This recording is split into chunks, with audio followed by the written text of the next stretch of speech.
ते राधेश्याम मोपलवार आणि जमिनीचा दलाल यांच्यामध्ये बिल्डरच्या फायद्याविषयी नेमका काय संवाद झाला, मंत्रालयामध्ये किती पैसे दिल्यावर हे नियमबाह्य जमिनीवर बांधकाम करता येईल असं मोपलवारांनी दलाला सांगितलेलं आहे। आणि या सर्व गोष्टींचा पर्दाफाश करणारी ऑडिओ क्लिप सध्या सोशल मीडियावर व्हायरल झाली आहे। या क्लिपच्या विश्वासार्हतेबाबत झी मीडियाकडे कुठलीही पुष्टी नाही। त्याला तरी इथे एक दिले, मंत्रालयात एक दोन दिले, तर त्याला ती जमीन मिळून झाली।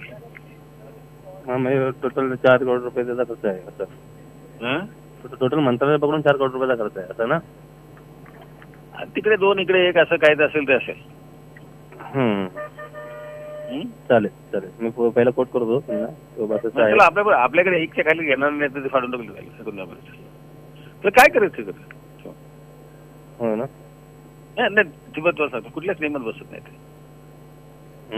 नियम बाह्य आहे म्हणून आपल्याला एवढं करावं लागेल।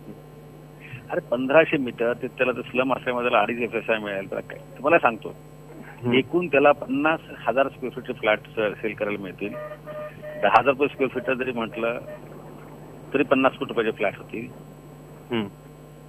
त्यातला 30 कोटी खर्च गेला म्हटलं तरी 40 कोटी गेला तरी 10 कोटी त्याचा फायदा आहे। खर्चामध्ये आपल्याला सगळे दिलेले पैसे त्याच्यामध्ये इन्क्लूड आहेत। बरोबर, ओके सर, मी बोलून घेतो त्यांच्यावर। सर मग ते मी वाढवून सांगायचं की आहे ते सांगू? सांगा तुम्ही, म्हणजे असं आपल्या याच्यामध्ये करू ना, एकाच्या वाढवून सांगू की कसं करू? मी सांगा काय करतो बघू ना। सर मी पहिला शब्द सांगतो की असं आहे, या पद्धतीचा खर्च आहे, असणार असेल तर बोल, मग पुढे बोलूया असं बोलतो। त्याला म्हणतो 1-1.5 पर्यंतचा खर्च आहे, तो काय म्हणणं आहे असं सांग, मग काय कुठल्या बजेटमध्ये बसतो बघूया ना। ठीक आहे। झी 24 तास रहा एक पाऊल पुढे।